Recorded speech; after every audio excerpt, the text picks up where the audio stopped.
Welcome to Watch Your Point Overtime, where we go in depth on, a whole lot of issues that, need some depth.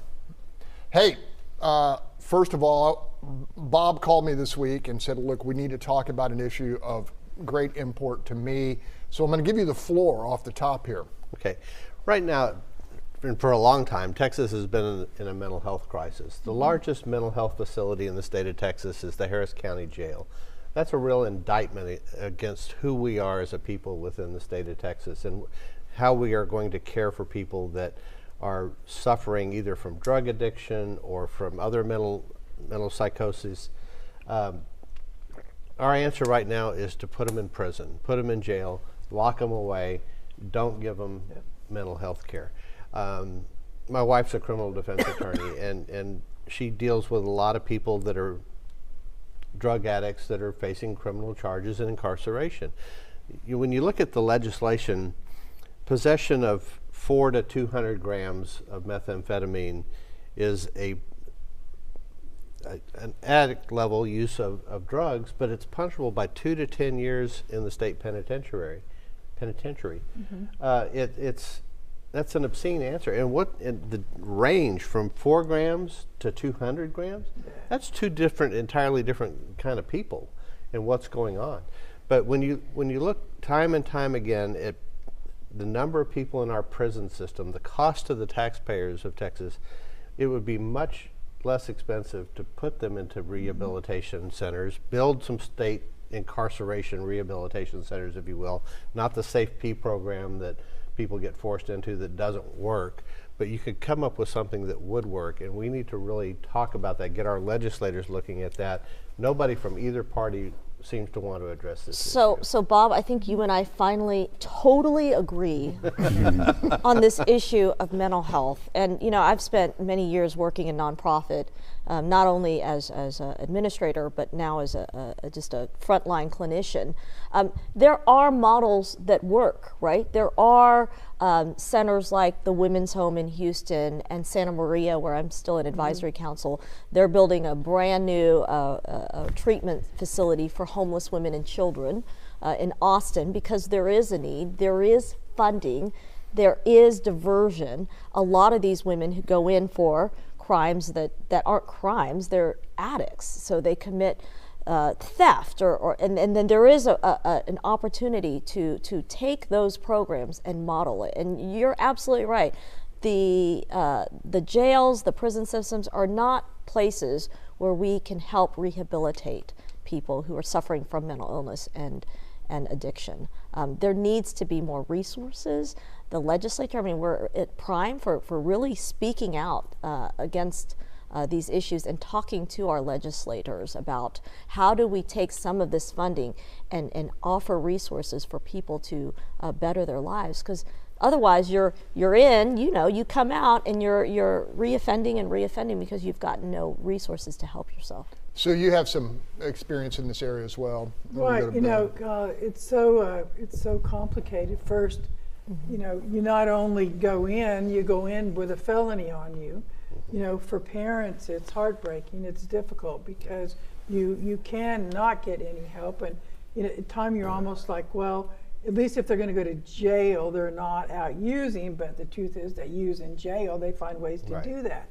You're terrified for your loved one, because their lives are going to be really ruined. It's very hard to be able, even if you get over the addiction, to move on, because you're carrying this bag of a felony, which means most places don't hire you, which means you can't find anywhere to live, apartments won't let you, and then if you want to have a good start, and there's really nothing nowhere, unless your family has the capacity to help you, you're out there alone.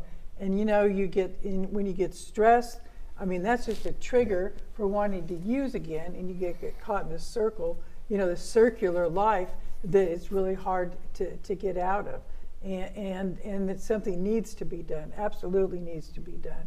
Needs to be a plan and a place and an acknowledgement that these drugs that are now, like fentanyl, you go cold turkey on fentanyl, you risk dying. It's just hard. You have to come off fentanyl with help with medication, and the craving never goes away. Right. Fentanyl, alters your brain, and you have to have medication that gives you a blocker so you can deal with your life and not this constant gnawing at your brain that you need this drug. It's very, very complicated, and we really need to get serious and have a plan about how we deal with this, and how because you're going to continue to have more people out there that are going to be homeless because they can't get an apartment, and they can't get a job. And so if you can't get a job in an apartment, where are you going to be? You're going to be on the street, or you're going to be back in the criminal justice system. Bill King said early and often on our program that the war on drugs has been, in your mind, a failure. And, but we also know a prominent state lawmaker, when we started looking at massive expansion of mental health services in the state of Texas, he confided the cost is so enormous, and Chau would know something about that. Bill, you want to jump in here? Well, just to make clear, I think drugs are one of the great banes of human experience. I think they do incalculable damage, especially when it rises to addiction. I hate them. I've never done anything. I don't do anything. I very rarely even drink alcohol, which is a drug, by the way, just like nicotine is a drug. And there's a certain hypocrisy in the way we treat those two drugs versus other drugs. Look, we've been trying this interdiction and enforcement for, 1970 was when the war on drugs started. So we're talking about going on 55, 60 years or something now with this. It clearly has not worked. So why do we keep beating our heads against the wall and doing the same thing over and over? I don't think there's any immediate, obvious answers to it, but we clearly know this is not working, so let's try something else. I will say one thing that is a little bit encouraging to me. There is some fairly groundbreaking research going on right now that seems to really alter the addiction process. And some of it has to do with various kinds of waves that are your body subject to. Some of it has to do with other kind of drugs like LSD they're finding actually kills the craving for other things. So I don't know if that's going to work out or not, but I'm going to tell you what, if I was in Congress, I would vote to spend whatever money we needed to spend on mental health research and on addiction research, which, by the way, I think are very closely related to each other, to get this problem under control, because the cost that we're incurring now is just astronomical. Being the outstanding person he is, Charles Blain has worked within the Texas criminal justice system in the prisons with young men who are there, trying to help them. And I think in helping them, he helps himself. What is their experience? Many of them, do they tell you it was drugs or addiction that landed them in the type of lifestyle that led to prison? Yeah, for them, more often than not. Yeah, it was getting in with the wrong crowd, led to drugs, family members doing drugs, they ended up doing drugs. One guy, one of the most horrific stories I heard was he did not have a relationship with his father. He lived with his mother. His mother never wanted him, and I should tell this on Father's Day nonetheless, his mother never wanted him to have a relationship with his father, and then he went and sought him out, found him. The day that he met him, his father gave him heroin, and then that led to a life of addiction and crime and all these other things that came from it. So yeah, I mean, it all seems, for a lot of them, it seems to stem back to that. And there's been a lot of interesting research in how psychedelics can address the issues with addiction. And I know even in therapy, that's been kind trauma. And so it's really interesting. So there's a movement in which mental health clinicians are looking at addiction as a result of trauma, not a brain disease. You know, when you have a disease, you take some medication, you put on the disease, and it goes away. That's not working, right? So if you can address the trauma, the father who's not around, the attachment wounds, all those things through psychotherapy interventions, that's how you and we have a lot of children that moms are using while they're pregnant. The children being born are addicted. They're born addicts because they're born with it in their system, and through their whole life they just cannot do anything. I mean, and if you got a kid that's playing sports and a doctor gives them Oxycontin and they take it, guess what? They're hooked. Yeah, They're an that addict. happens. Yeah. Okay, Bob, real quick, and then Bill. So Collin County has a program that's an incarceration-based program, but it deals with trauma, like you're talking about, because oftentimes it is the underlying trauma that's the issue that brings them to the drug addiction and the drug use, that brings them to the other crimes that get committed. And like you said, more often than not, if they're not there on a drug charge, drugs led to the charge that they were there on.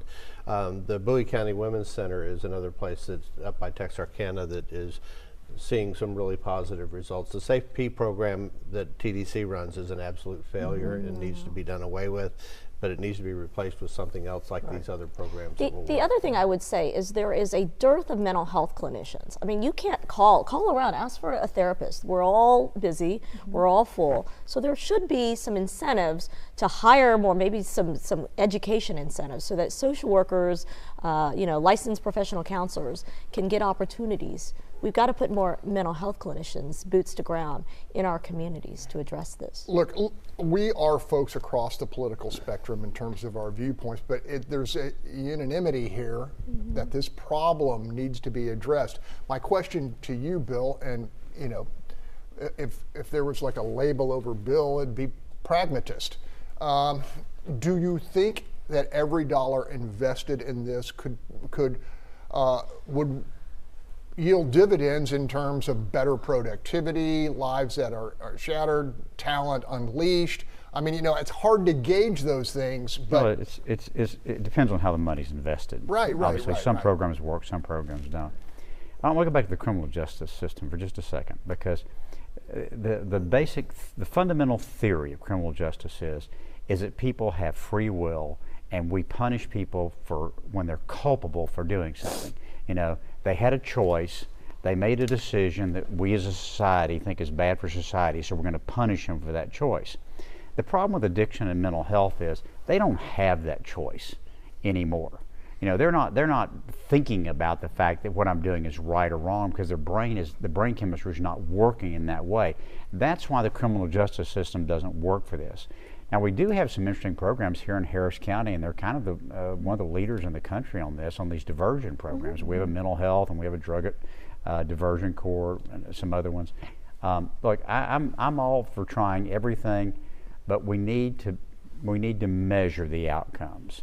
One of my old adages when I was running businesses is, if I can't measure it, I can't manage it. And so we don't need to be throwing money, like giving $500 away to people and then just hoping that it all works out okay. We spend money. We need to have measured outcomes to see what happens, what's the result of it. And if it's a good program, continue to invest in that. If there's a bad program, like the state's program, then cut it off and find something else to do with that money. Amen. And also look at things that are working in our communities. Exactly. There are many nonprofits doing this work. There's good programs here, and they're so Great. Underfunded. They're out. But I still think something. research is the real key to this, because I really think we've not understood fully the brain chemistry mechanism that leads to addiction and these mental health problems. Go ahead, Bob. And legislators need to not be afraid to tackle this problem. It is going to be expensive, but there are great, as you suggested, great dividends for now. it. But right now, nobody from either party will step up for it, and it's going to take some kind of a bipartisan coalition to come together and look at the issue. The speaker needs to appoint a committee to deal with research on this.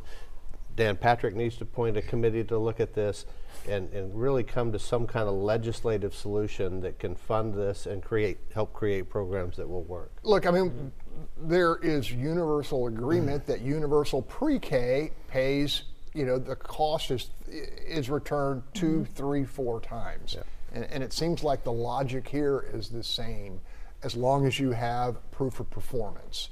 So I'm going to switch gears on you guys, because it's a really important vote this week, on the second component, and they are locked at the hip, which is the collective bargaining agreement for Houston firefighters.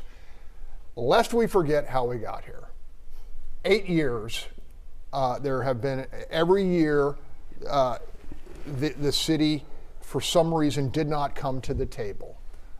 And they did not, and they kept pushing it off and pushing it off and pushing it off. We can go back to a dispute between the firefighters and the previous mayor, and leadership was not exercised there.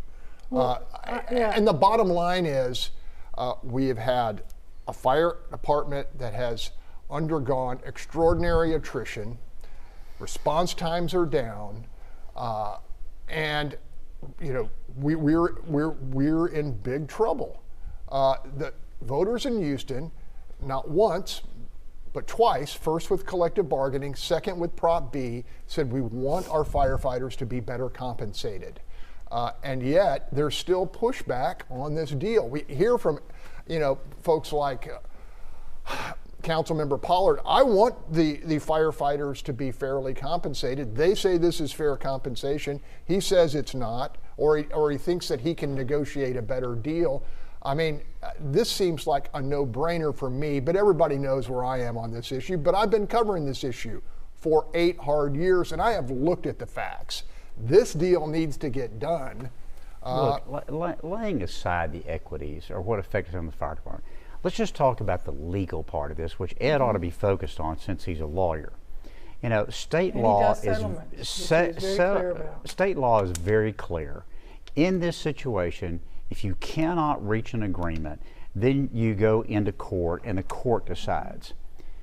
Sylvester did everything he could to delay that determination, which by delaying it, it costs more and more money. By the way, Ed voted multiple times to pay the legal fees to allow Sylvester to continue to pay that. He and I had a big, knockdown drag out on text one day when he voted in favor of one of these things. So he is part of why we're here in the first place, by enabling the former mayor to continue to kick this down the road. At any time along the way, Sylvester said, okay, we're going to go to trial or we're going to go to arbitration. We're going to get this resolved. 3 or 4 years ago, that could have been done and we wouldn't be where we are today. And we've been in multiple courts, all the way up to the Supreme Court, all the way back down to a district court. There are things about this settlement agreement I don't like. I agree with Charles. I think bonds are to be voted for. I don't agree on some of the work rules that John agreed to. But I wasn't elected to do this. John was elected to do this. Ed Pollard wasn't elected to do this. Remember, he tried to run for mayor. Chris Hollins tried to run for mayor. They were not elected to do this job. John did the job, and so it's now not their job to go in and micromanage how good a job he did. He's brought him a proposition on the table, voted up or down. If you don't like it, vote against it, fine. But based on the last vote, it's pretty clear to me that it's going to pass. Look, Edward, Tiffany Thomas, who voted against the bonds, neither one of them came forward with comprehensive programs to pay the firefighters. They didn't. They did not. But that's not their job. That was John Whitmire's job. Right. And before it was Sylvester Turner's job. And yet this balloon payment continued on. During this week's council, Sally Alcorn made, I thought, was a pretty important statement. She suggested that there were people on council who said, when we're getting billions of dollars in COVID relief, that money should be set aside, be put in a lockbox for the ultimate, to at least pay down the balloon payment that was going to happen with the firefighters. So, and there's a way to do that. And they didn't do that. Okay. They did not do that. But you can do that now. The fire department brings in $100 million a year to the city of Houston. To the general fund. To the general fund. Sometimes 108, depending. So our note on this is going to be, what, about 35 million a year. So just out of what they generate from ambulance inspections, license, and what they do, they bring in the money to pay this note. If they have the ability to hire up more people to be able to get the inspections done quicker and sooner, and be able to have more people on the ambulance runs, things that generate revenue, they'll generate more revenue that they could then say, we're going to put this over here and we're going to pay that debt down a lot sooner because we'll save on the interest. And nobody's really looked at that, or even Councilmember Pollard could have presented that is a way.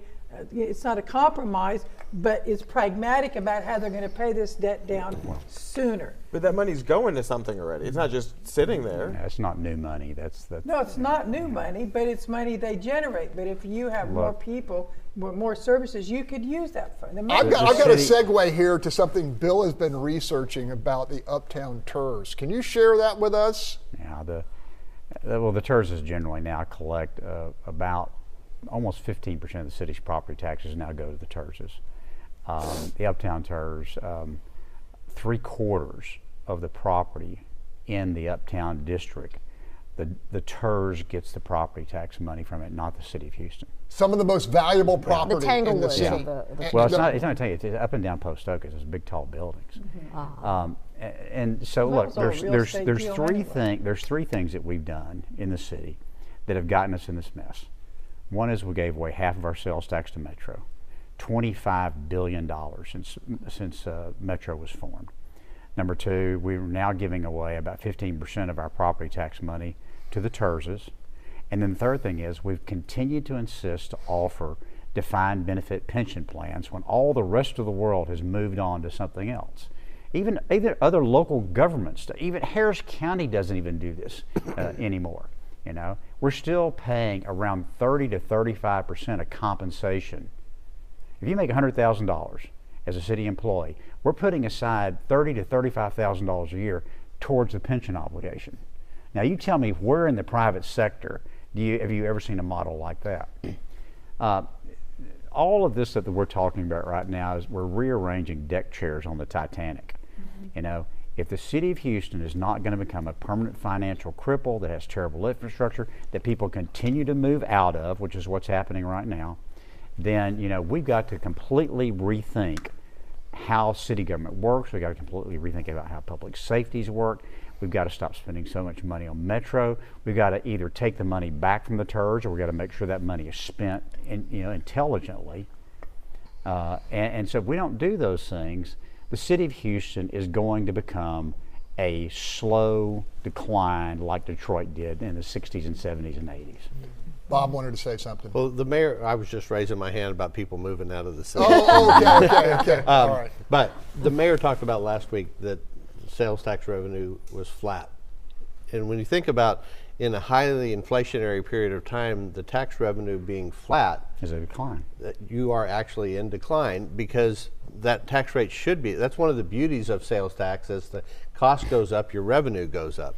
But in this case, it's not. And it's because people are fed up with this government, the county government and the city government, and they're leaving in droves. And the population is not coming here. New population is not coming here.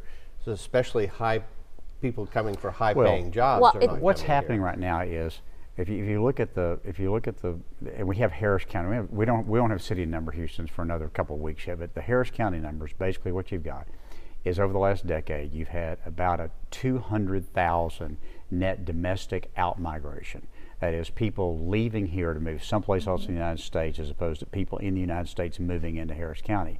Now, you have a big influx of international immigration, but the problem is the people moving out are all making, over $100,000. The people that are moving in are basically, immigrants that are just starting on the very bottom rung of the economic ladder.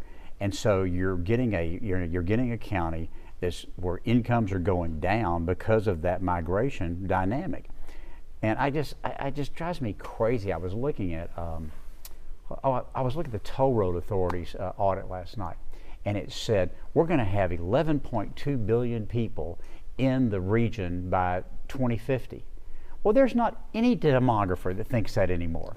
I mean, 10 years ago we thought that, but nobody thinks that anymore. But yet we're still acting like this is going to be some gigantic explosion of people coming to our region. It's just not going to happen. I'm trying to get my head around the fact that you were looking at toll road figures on a Saturday night. That's pretty crazy. I'm drinking wine. That's crazy town. Baker Institute fellow. Tells you about my. He's reading the toll road. Tells you about my. I want to say the final thing on this settlement. Hold on. On the thing the firefighters is, the judge ordered this settlement. It's a court-ordered settlement. Right. And with it, she attached a settlement bond, which gave the city an option of going to bond to pay for this. If they mess around with this and they don't pass it and it goes back to the court, the judge can rule then a hire that's owed and doesn't have to attach a settlement bond, which means they have to come up with all that money right now. Wow, and that's scary. We'll see you next week. Thanks for being here with us.